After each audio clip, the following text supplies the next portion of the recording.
Okay, welcome to today's webinar. The topic for today's webinar is stress analysis of surfaces and members in Rfem 6 and RSTAB 9. My name is Caroline Lessmann and I'll be your moderator today. I work here at Dlubal Software in the marketing department, so I'm responsible for the webinars and newsletters. And yeah, my two colleagues will present and answering your questions today. And yeah, well, they can introduce themselves. Hello, I'm Andreas Niemeyer. I'm presenting today's webinar, and I'm responsible by Dlubal for the product development. Here I lead together with Mr. Dlubal all best features and transform it to the programmers. So hello, my name is Stefan Hoffmann. I'm working in the customer support and I'm also responsible for the development of the dynamic analysis add-ons, and I will be sitting in the chat and trying to answer your questions. Okay, thank you for your introduction. Now we can switch off our webcam so everybody can see the full screen. And then just for your information, we always encourage you to ask questions throughout the presentation. So here on the right side of your screen, you have the control panel where you can ask your questions here.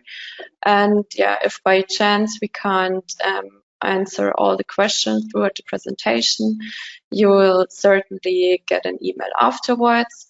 And the other way is to watch the entire webinar and send your question after at info@dlubal.com. Okay, so that's from me now, firstly, and then I hand over to my colleague, Andreas Niemeyer.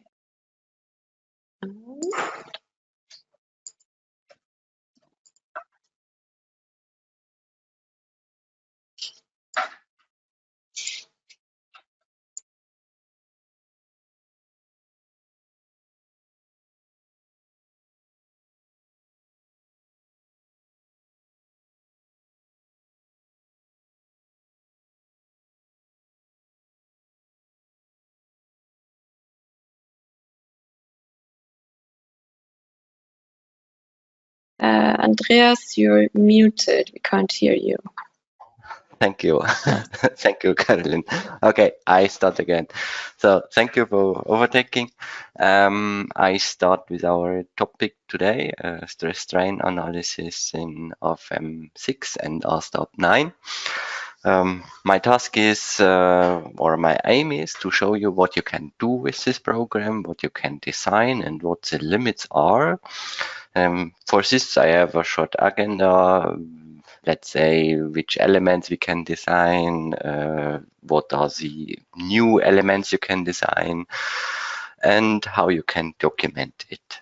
Of course, in my style, I always want to present all these features in a short story, and therefore I prepared some elements, or let's say models. And for this webinar, you will find it also on our website. For this webinar, on the bottom here, my colleagues already uploaded the models I want to present today, and we will start today with a, let's say, a facade model from members. Here we try to design we model it, and we try to design the members by stresses. Then we go over to let's say fix this facade on the concrete slabs by modeling such a console. Here we take care about design of surfaces and design of welds between this angle and this ear sheets. And at last but not least, we take a look on a solid model.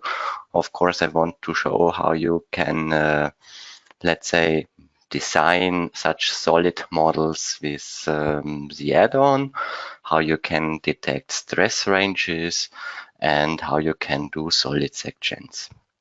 And let's say this is for introduction, what we want to do in the next hour. And now I change directly to Rfem. I prepared an open Rfem here. Of course, we can start now modeling this facade by giving this grid. But I think when you're starting modeling facades, you always will start with a drawing from the architect or whatever. And I prepared such a drawing in AutoCAD with 2 layers, one with axis, one with facade. And I overtaking this geometry directly from the opened AutoCAD sheet into Rfem by using the import function. Here's this direct interface to AutoCAD. This is, I think, quite comfortable because you don't have to take care about geometries and you can overtake it directly. The only question what the program wants to know is how it should orientate it, because AutoCAD has a different coordinate system like Rfem, but our developers implemented here a nice option to rotate or mirror it. And for this model, I would say the y-axis is C, and the z-axis we will mirror. And to be organized, we say, please overtake the layers from AutoCAD into visibilities, what is similar in ours. And if we overtake it and confirm the dialog, you will see the facade will appear in the background. And of course, like expected, we will get here in the visibilities 2 user-defined visibilities, 1 facade, so this means the outer layer, and 1 axis layer. For our purpose today, we only need the axis layer, so the facade part we will delete. I select it and remove it. So now we know exactly how big the facade is, what are the dimensions, what is the grid spacing, and we can go ahead modeling this structure. And for this, of course, we take a closer look on this model and see, okay, the draw of this facade, did the lines from left to right and draw over this mid elements. This is not really suitable for Rfem because you have to define here some contact definitions. So we repair it with this intersection function and create here single lines. In the next point, we try to add members with suitable cross sections, and for this I prepare material and sections before. Therefore, I open here this material table. You see the program already defined a steel with sections from the AutoCAD drawing, but we don't need a steel, we need a aluminum here. Therefore, I delete this import and define here a new material by using this keyword search 6060 and select here, for example, this T6 aluminum from Eurocode solution and confirm it. And next point, I go to the section register and define here the cross sections. These 2 drawing or philosophical sections I delete and define 2 new one for the columns and 1 for the horizontal elements. For the columns, I open the library, and because it's an aluminum facade, I have rectangular hollow section, and we prepared for this stuff a special cross section. It's here because it's a rectangular hollow section where you can specify the thicknesses individual, what allows you to simulate all these cases simplified. And I define here as high 200 millimeters as with 60 millimeters for the thicknesses, 3 millimeters in both directions, and for the, let's say, short thicknesses, I use here 5 millimeters.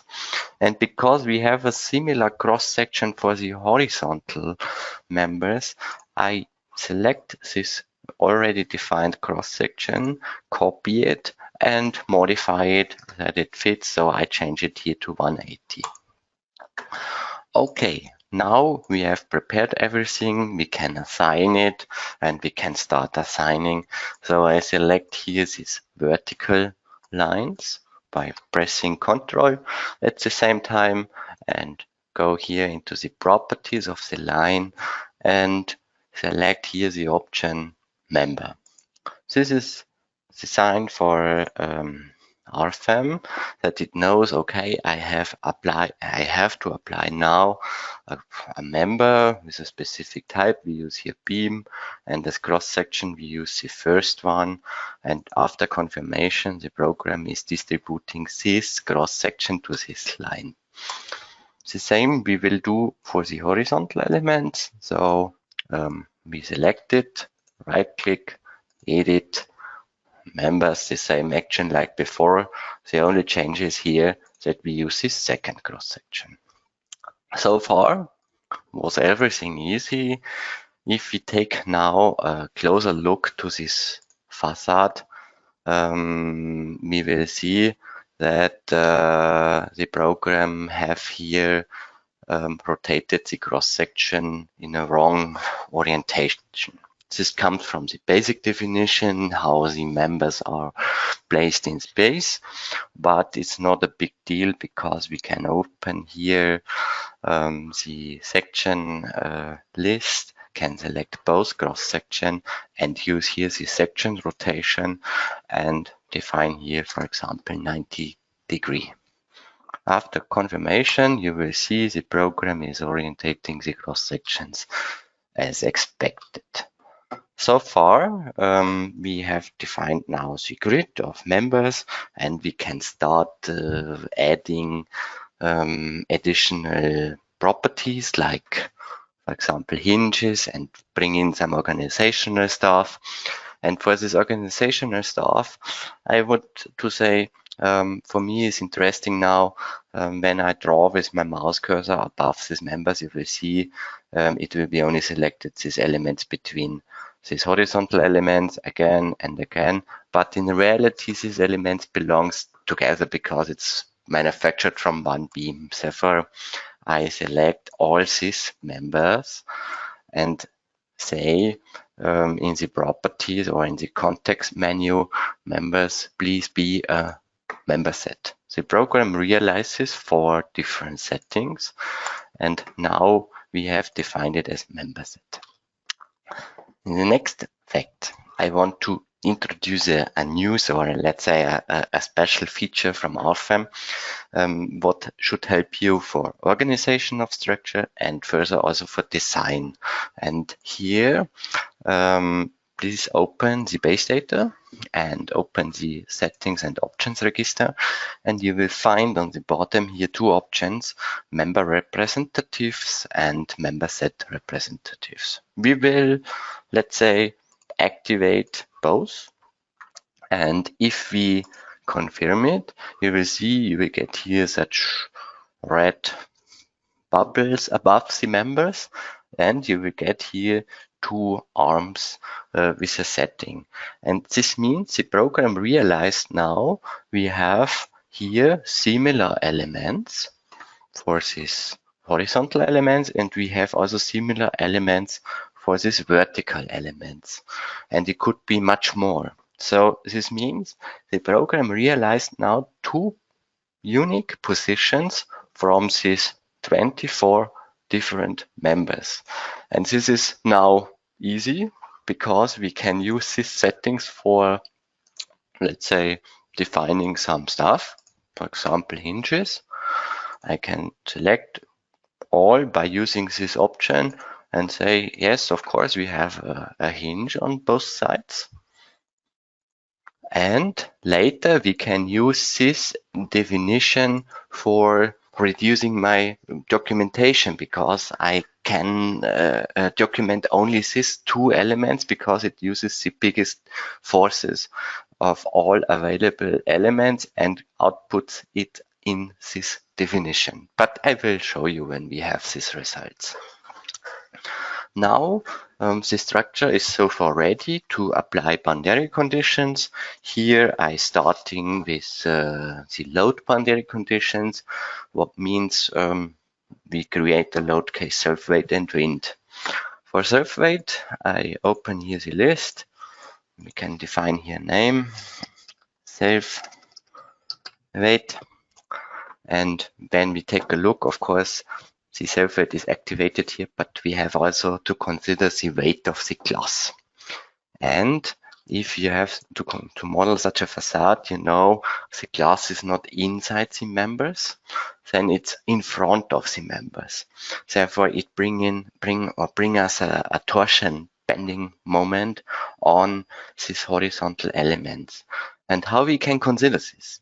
We can consider it with a load, and to know where the eccentricity should run, we activate here a member axis system. This shows us, okay, for all elements, the z-axis show inside the monitor. So if we assume the class is in front, we have to define the eccentricity in -z direction. Now, let's apply the load of the glass panels in front of the facade. And here we take a member load with a type NX, where I can say, okay, here let's define here 3.75 kilonewton, 2 pieces of it, and we place it here in 10% of member length plus 80. And we define here a load eccentricity, which should run in Z direction with -160. So now we can say, okay, this load should be applied on this member, and for the others we do it similar. So if we closed the dialog, we can overtake the basic settings from with this overtaking function. And now let's write here 0.2 for the small panels. So let's select here these members, apply and next, and the last one is 1.7, and here are these 3 members. So this was a quite easy task to apply such loads, such dual pitched loads. And now we go over to the next load case. For me, it's important now to present this stress strain add-on to have some different load cases. So we need something. So in this case, it's a facade. We apply a wind load. Here I use the category wind. Okay, and let's apply the wind with a wizard. Here we offer a member load from area load wizard, where we can say the load could be, for example, 0.7 kilonewton per square meter. It should run in Y direction, and it should act on all of these cells where I draw a window above. And now, after confirmation, we see a symbol which symbolizes this load, and behind, if we display it separately, you see it will distribute it as expected to the members. But for a simplified display, we can use this picture here. Now we are almost ready. The only point what is missing is the boundary condition for the support. And here we take a look. Maybe let's use here this global coordinate system, and for this we support it in the middle. So here, and therefore I select this member and divide it in the middle by with one node. Of course, the member representative remains because it belongs to the member set. And now we can use these nodes and can apply here nodal support, which is fixed in X, Y, Z, and the rotation about Z. And so far I can fix it on this slab here. And for the bottom, we take a similar boundary condition. The only thing what I do here, I release this heat degree that I have a free movement in this direction and apply it to these nodes here. Now my structure is almost ready. We have supports, we have floats, we have a structure from members, we have member representatives, and the question could arise how I can design it according stresses. To design it according stresses, we need a combination of loads. What means I want to combine it according to this rule. For example, according Eurocode 0, I use a wizard for it. And the wizard, let's say, thinks we have to do a complete job. So it offers us ULS and SLS checks. For me or for my presentation today, only the ULS checks are important. Therefore, I remove it. And this means now with this setting that the program generates combinations according to this law here. You see also this box is empty here. There's a lot of free white space. The question why I will answer directly. But if we go to load combinations, you will see the program creates us here these load combinations according to these defined loads. But how I can say the program that it should do a stress check for these members. And for this, you have to open the base data and have to go to the add-on register and open here, or let's say activate here the stress strain analysis. For me, it's now good for the presentation that I activate it afterwards, because when I activate it afterwards, we get here a new calculation task, we get here a new table, we get stress strain analysis arm here in Navigator. But in this combination, if you go back to design situation, you will see suddenly we get here option stress strain. And this is governing, or let's say a really important fact, because now this design situation, DS1, including these combinations, knows it should run a stress strain analysis. Of course, I can deactivate, but it knows it should do. And if we calculate all, the program runs all available load cases and combinations, and afterwards it runs a stress strain analysis. So static analysis is done, we get deflections and forces and so on, but now we get also here a result stress strain. So this is, let's say, the game behind. You define in basics data the information what you want to calculate, and the design situation is, let's say, the basket of forces what will be moved into the stress strain analysis. And to understand it more in detail, we open now the table of stress strain, the input data, and here you see it's matching. So in the first table you will see DS1 is activated. In the second table is activated what should be analyzed. Here you see we have members, member sets, member representative, member set representatives. Everything is checked. This is standard setting. For you, it's important. You see the program will design everything what it will get in hand. So we have these objects here. These objects will be designed. In the next option, it will offer us to calculate not only stresses and also stress ranges. It's deactivated because it's not a standard what you have to do, but you can do. I will present this option with this solid example. And in the next table, because the stress check is not only calculating the existing stress and also the limit stress, and therefore it mentions here the material what is used for the cross sections. The same for cross sections. And now we coming to a, let's say, a main table. Let's say the brain behind what decides what should be calculated in this stress check. At the moment you see in the navigator, it calculates for members, for member representative and member set representatives, sigma tot, tau tot, and sigma meses. but you could calculate much more if you want. So here, if you open this setting, it's something like calculation details for the stress strain check. And you see, oh, you get here a really long table of stress components, what you can calculate: normal stress component, compression stress component, tension, bending. And here the program activated sigma taught, tau taught, and meses. And on the second column, you can select what should be checked: limit equivalent stress, for example. But you could also use user-defined if you wish.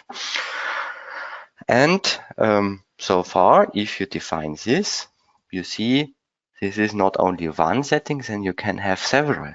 For example, we give here a name, meses, and we use a second, for example, Tresca. And here for Tresca setting, we define here Tresca option. And now if we confirm this, program wants to delete results, and we can say now this Tresca option should use, for example, for these 4 members. What happens? The program says, okay, this member blah blah blah should be checked with meses setting, this member should be checked with Tresca setting. An overview of all this you will get in the last tables. For example, members, you see member 1 is checked with this, member 6 with this. So you get an overview here in table, but of course you will get the result of all these settings here graphical also, because here in the results now you get not sigma taught and tau taught, then sigma meses and Tresca. Meses is defined for all, Tresca is defined only for these 4 members like we did it. And because this is only the existing stress, you can also visualize the diagrams on utilization. So here you get the utilization visualized here as diagrams on members. Now, if you watch all these results, you will see we have stresses on members. This will be distributed in different, let's say, ways. For example, stresses by design situation, the stresses by loading. You see this load gives this result, this load gives this result, by material section, and so on. For example, by location on every X place. Yeah? Then you can go through every X place of stress. And if you say, oh, this stress is interesting, I want to know more in detail, you can open here the details, and you will get an environment which shows you for these coordinates, the material properties, the section properties, the forces on this X place, and the stresses, and the formula which leads to this utilization. If this is not enough and you say, I need it more in detail, you can open the, let's say, cross-section layout and get the utilization or stresses visualized over the discretization of cross-section. Here we have a stress layout, here we have a utilization layout, and if you're interested in stresses itself, you get also stresses from normal force, stresses from bending moment, stresses from normal action. So all these things you can display if you need it, but in standard you get everything visualized as these diagrams.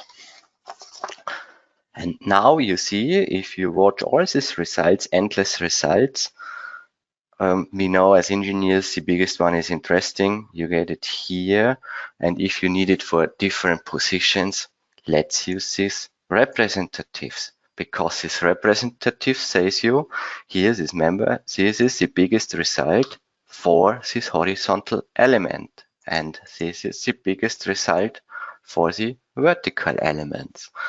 And if you visualize it here, not by members and by representative, you get the biggest result overall visualized. So everyone has the same result because it's unit or not unique, and it's representative of all these members.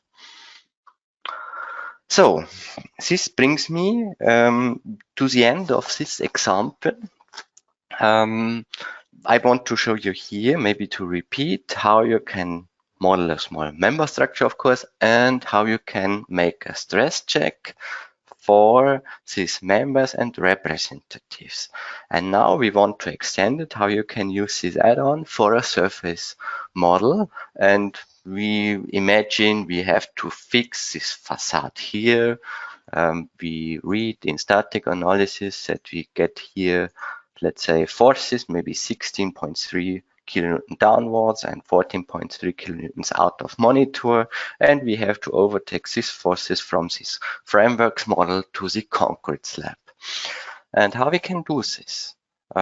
Here I copy me such a member in Windows Clipboard with Ctrl+C and open a new file. File is the wrong word, model, and we say here K5, for example, and activate directly stress strain because it's our task today. And we confirm this and we get an open model. And now we set our focus in the middle and press Ctrl+U.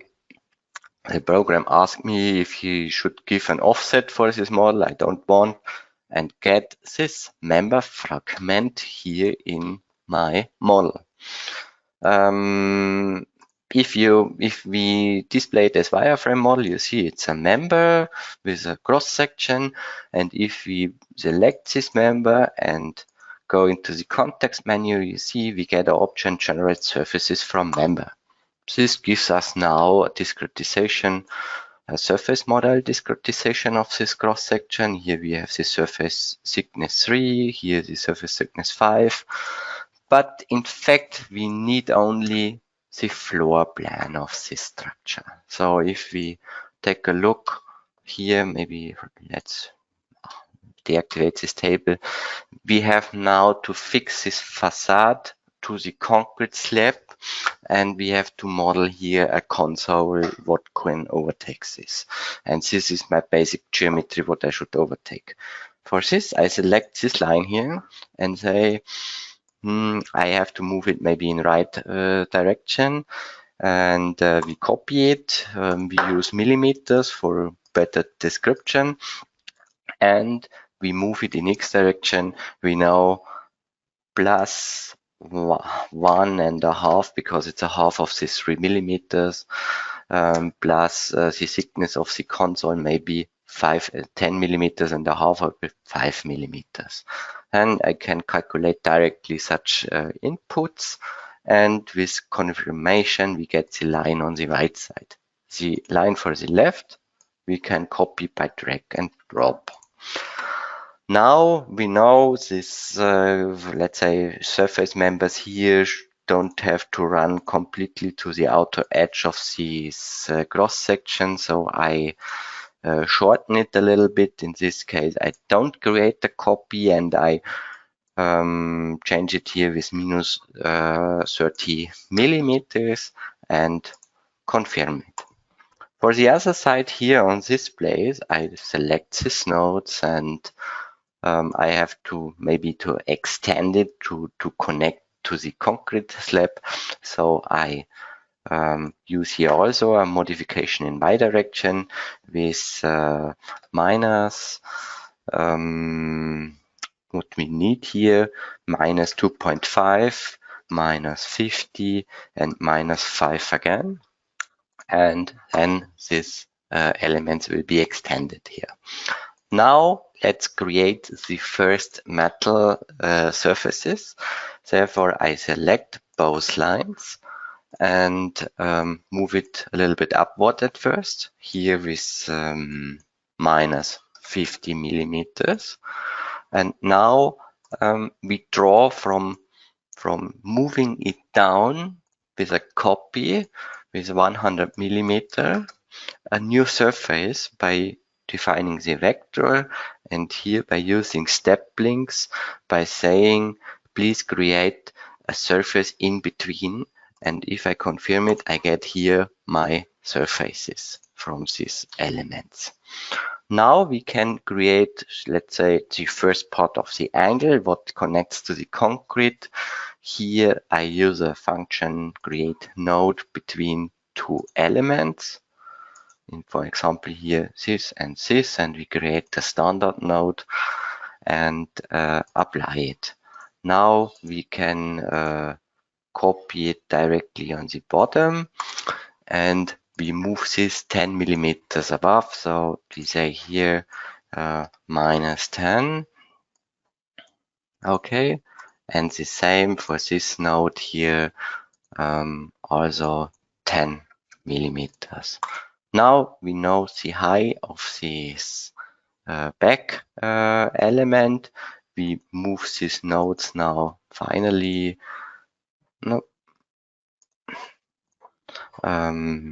here in X direction, for example, 100 millimeter in X direction, create a line in between, and then we draw a new surface, create copy with, oh, I made an error, I think, again. This is 10 millimeters, I should remove. Okay, now we can make a line in between and draw a new surface by using the vector -200 millimeter, create copy using step links with a new surface and connecting it. Then we have almost all elements done. The only thing what is missing maybe the upper part of the angle, and here we use the copy command again. We zero this, and in Y direction we use -150 and creating a new surface. So far, this was the modeling of such a console. Pretty easy, I would say. At the moment, the surfaces are red because they don't know its thickness. We select now both and define these surfaces and define here for stiffness type standard and assign here a new thickness with 10 millimeter, and we would like to have here a steel 235 from Eurocode, for example. Now, so far this is assigned and the console appears in blue. In the next point, we should take care about boundary conditions, how it's fixed. We know this angle will be supported on concrete, therefore I define for the surfaces or display the coordinate system. I see it's showing in direction to concrete. I select both surfaces and define here edit a support, and I select here support condition. I don't check it because I think it's unrealistic. I define here a resistive spring and say it should act only in direction to concrete. In negative direction it should fail. And we have here these springs.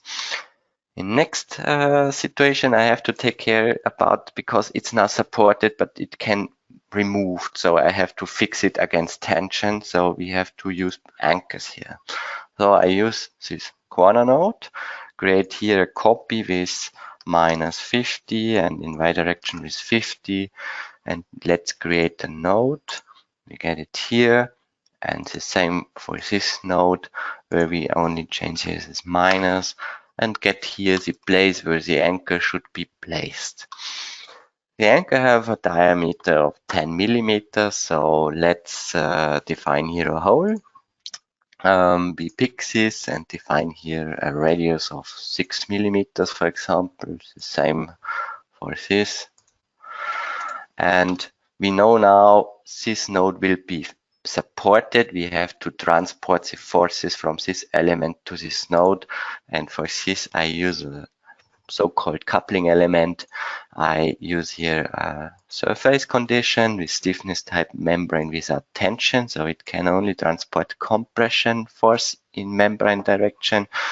And for this we create a new thickness with 10 millimeter and a new material, again from steel to S235.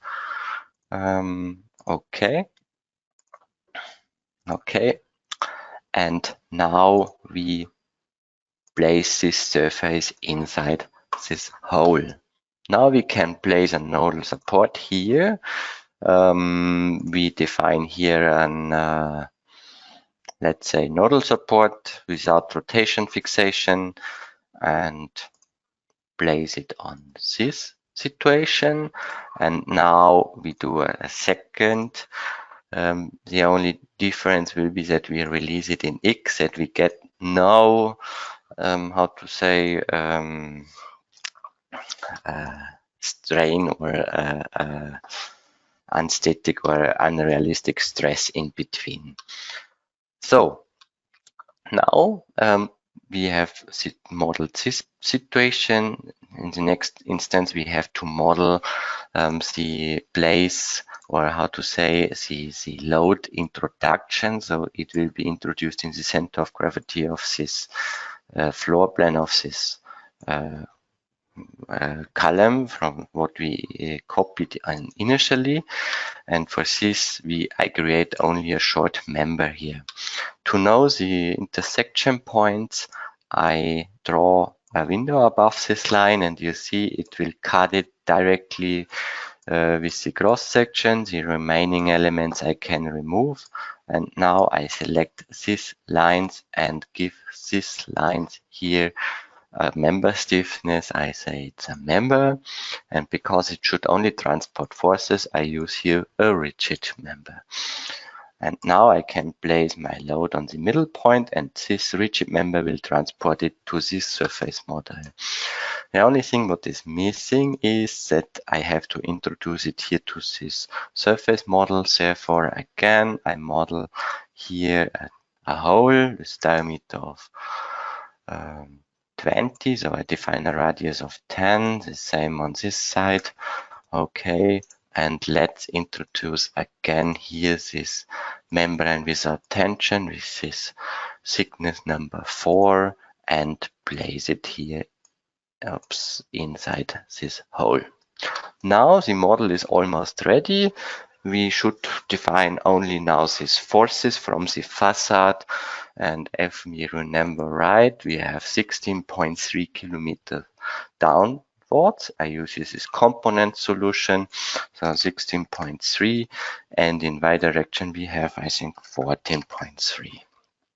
Now we place it here, and you see the game. We place it here. The load will travel into these sheets and will be moved to this surface support and nodal supports. To get good results, we should mesh it fine. So we go to our mesh settings and define here, for example, a mesh of 10 millimeters. If you see this mesh, it looks globally nice, but I expect that we get here some singularities. So I refine the mesh on these nodes here, right click, edit, and we say we have here a mesh refinement where we say please place something like a globe or sphere around where the mesh will be reduced to this size. And the same is on these connection lines, because here we also play some music, I would say, where we say we need here a refinement. So let's take a mesh refinement, define here a condition, maybe target length is 5 millimeters. And now if we mesh this model, you will get something what is expected. It will be refined here, it will be refined here. So far it looks nice, and if you don't want to see these symbols, you can remove type for nodes, for example, and also type for lines. So far. Now we can, let's say, start calculation. But the only thing what is missing, we have to learn the programs that this loads, this 16.3 and 14.3 kilonewtons are already contains gamma factors. For this, we should remove this wizard. we should say this load case is fine, and here we will only take a look on this ULS setting. Service stress strain is activated, and this should be done for a load combination with DS1.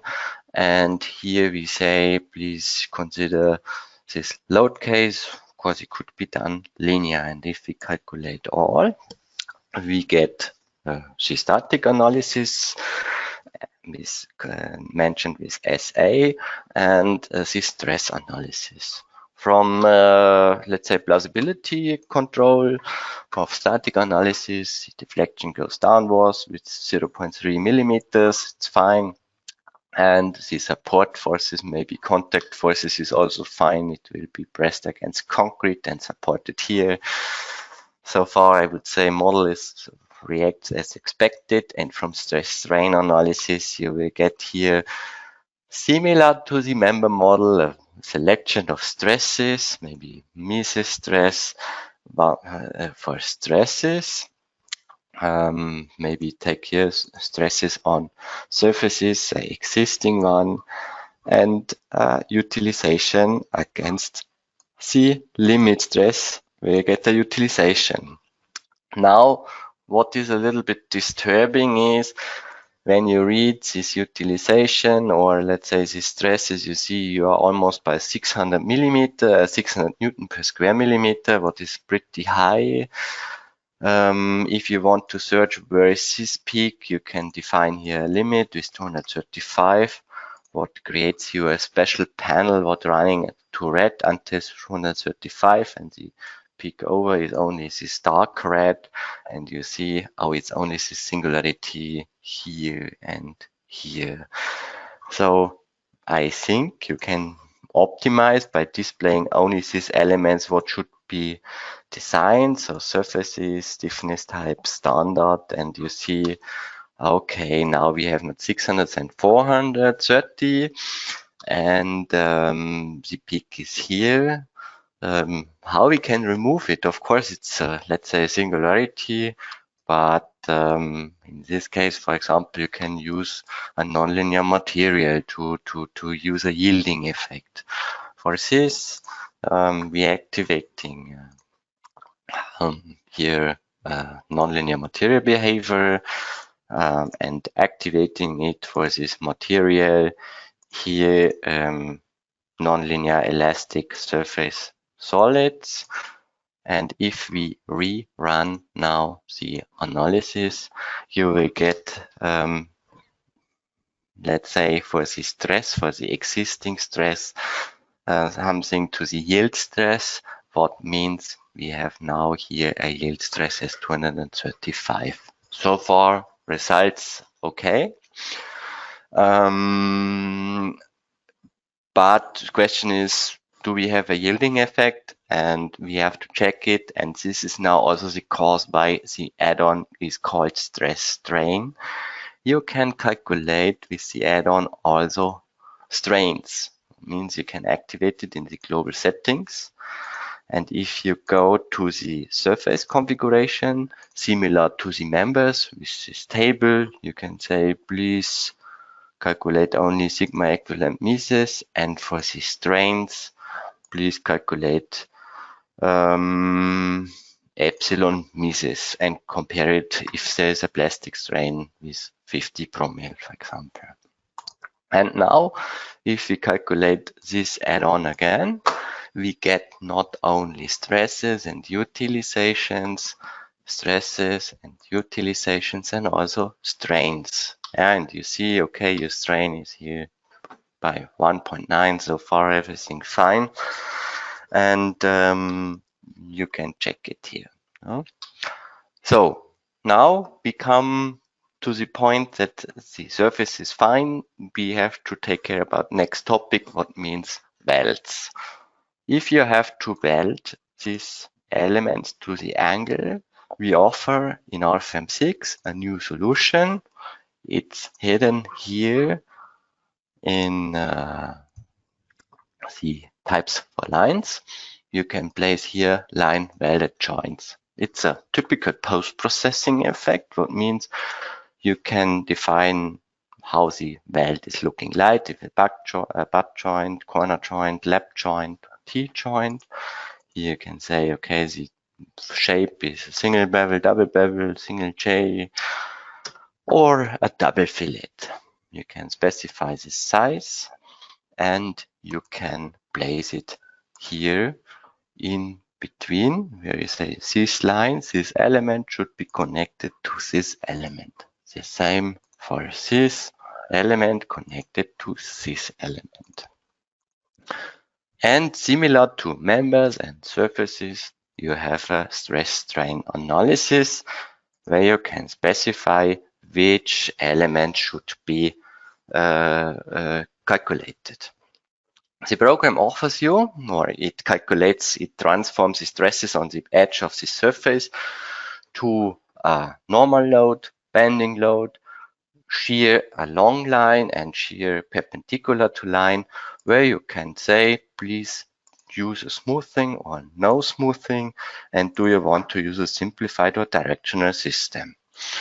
And here, if you calculate the simplified system, you get a normal stress, a bending stress, a shear stress, and let's say a shear along weld line, and finally here an interaction of everything where you can say, please check this value against allowed limit weld stress, for example here 208. It's calculated according to formulas from Eurocode, but you can use it for all other standards, therefore we did it open.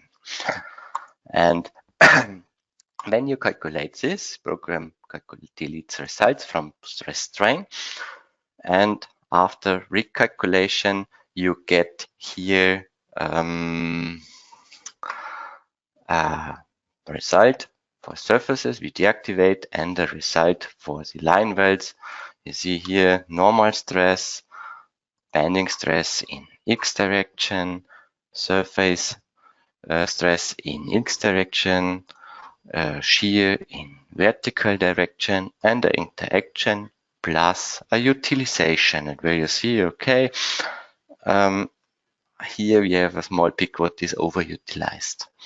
If you see these diagrams, you ask, okay, it's non-linear, clear, but if you do a hand check, I distribute it over the complete length. I know, therefore we defined here in the line welded configurations, or we give you the option here in special options register to say, okay, please smooth the normal load linear, the bending load constant, and the shear loads also constant. And if you check this and recalculate the stress strain result, you will get now, let's say, a suitable result, because the shear load is now constant. Oops, no. And the, let's say, normal load will be distributed linear, and this results to a better utilization, and you can do the check. But it depends really on which stresses you use, if you use a smoothed or not smoothed. So now we come to the next chapter. Here, maybe to repeat, we designed surfaces and line welds with stress strain, and now one object is remaining, a solid element. And for this solid element, I prepared a model because I have not so much time today. I prepared here a small knuckle. Where it is, desktop, knuckle for webinar.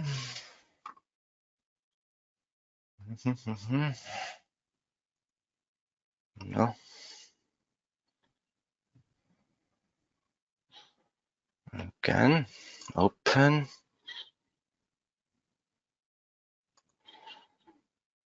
Stress strain.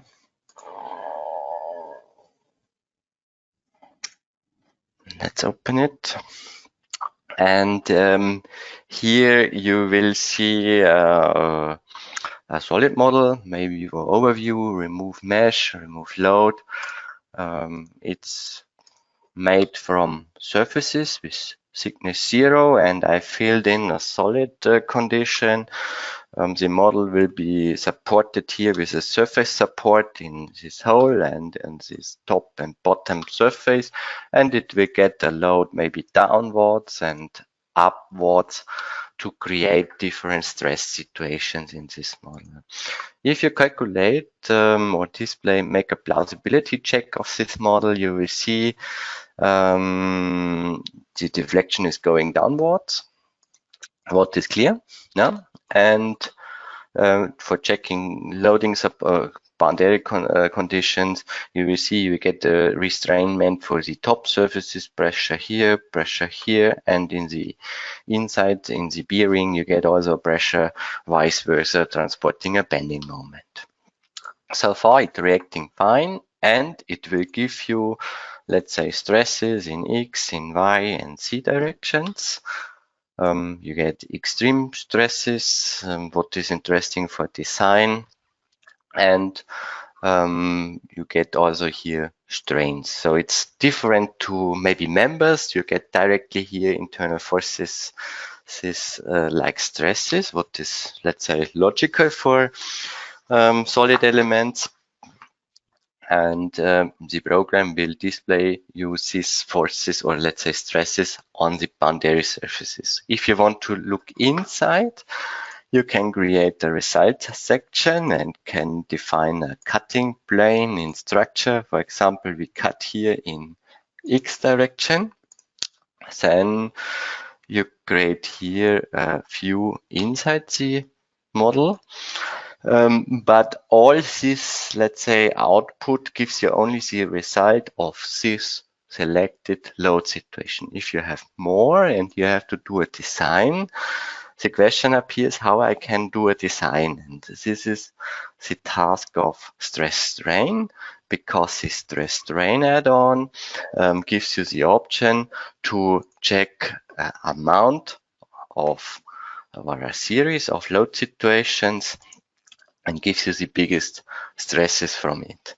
So if we have, for example, here now these two load cases in design situation 1, what is, let's say, activated for stress strain, and you calculate stress strain, you get overall feedback for these two load cases. Let's activate it and calculate this stress strain analysis. And you will see you get here tables, stresses on solids. If you take a look on the input table now, what I jumped over just, we get here now the program will grab solids. It will activate it. Surfaces will be deactivated because they have no stiffness here. It will offer you also stress ranges, and finally also it will give you these solid configurations similar like we know it for member surfaces and line welds. Here you can say, please calculate me only this Mises part, and if you have here special cast material, you can also check it against any user defined stress similar like for the line welds. And if you have also the task to calculate fatigue, you can activate here the stress ranges for solids, and if we recalculate it, you will get now 3 results for the solids. You will get stresses, you see here, stress ratios, and stress ranges. If we take a look on the stresses, you will see now we have an extreme here and the extreme here. What is coming because the program considers CO1 and CO2 at the same time and gives you the biggest forces of both. That's the difference if you watch only the results of CO1 or CO2. Then here we have 246. You get the stress ratio check where you see, okay, the extremes are under the allowed limit stress. Existing stress compared to limit gives a utilization. And if you need, like mentioned, ranges, so please compare minimum to maximum stress. You can activate it, and I did it now for solid, but you can do it also for members and surfaces and line welds. The program searches from the considered selection. Here we have only CO1 and CO2, the smallest and biggest stress on the same place, and gives you a range in between, and this will be output as colored skin above the model. And this brings me now to the end of point 3 I want to present today, where I want to repeat what's important here is you should see that stress-strain analysis can calculate also, or can design also, solids with ranges. So now to sum up, stress-strain is here to consider a basket of forces, for example, a DS or more DS for members, for member sets, for member representatives, for member set representatives, for surfaces, for line welds, for solids, and it can check the stress ratio, and stress ranges, and for a specific part also strains. And if you want to document all such things, we can use here, for example, our second model, our surface model here. Maybe make, if we remove types for surfaces, then it looks more suitable. And if we say, okay, how we can document all this stress strain stuff, we create a report, printout report, new report, give here a name, for example, stress check, and define what should be documented. In our case, let's start from scratch. So let's say we want to document from basic, from types for lines, the line welds. And in this model, we have line welds and surfaces. So the stress analysis, the global settings, the objects to design for stresses, the design situation, materials, thicknesses, surface conditions, and line welds. And from results, we check here stresses by surface and stresses by line on welds. And then you can create this document with all this information. The program will give you a document, let's say a styled document with a header, with a content, with all tables, what we just checked. So line weld joints, double fillet, continuous for millimeters, the global settings for the stress analysis, which objects, which forces, which materials, thicknesses, and the results with let's say check or marked with red if it's not fine. And if you say, okay, I have to extend it with pictures to get a nice document, no problem.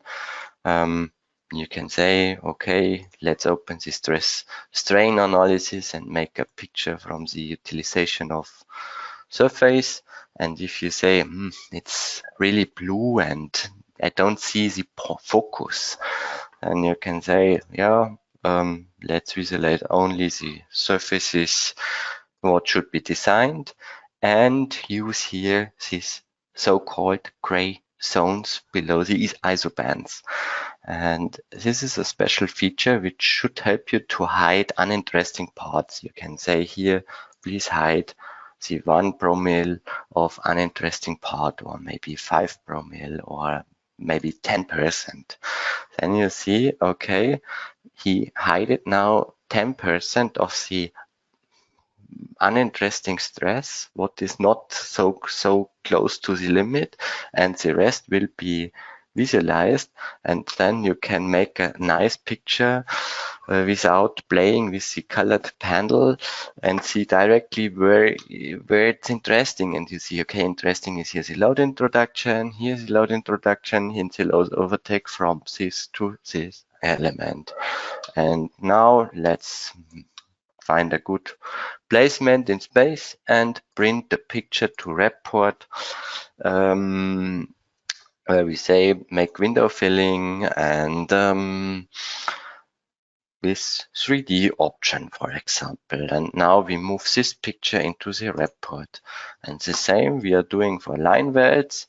So remove this, activate everything, and print again a picture with these diagrams of this utilization, and save and show, and get these two pictures in printout report. Now we have these two pictures here in printout report. Utilization of surfaces, utilization of line welds. And if you move this into a PDF, maybe on desktop, web, store, yes, then you get a document in Adobe Reader. Of course, this we already saw, content, these tables, but on the end we have these pictures. And as you see here, if your client will read and will look behind this structure, he can rotate it and can look below. So no problem. The same also for these line welds. He get much more information on a sheet of paper, what you can purchase to him. And this brings me to the end of my presentation, and I give back to Caroline. Okay, thank you, Andreas, for your presentation. Now I briefly show you our website. Yeah, so here on our website you can find the free full trial version if you don't have it yet, for Rfem 6 and RSTAB 9, as well as R section and Rvin 2, and Rfem 6 and for RSTAB 9, the full trial version includes all the add-ons for the full 90 days. And then under news and events, webinars, you find the upcoming webinars and the past webinars, as well as the one which was presented today. Let's see where it is. Here, where I'll upload the recorded webinar the next days. And when you scroll a bit under here, you also can download the presentation slides, as well as the models which were used today in the webinar.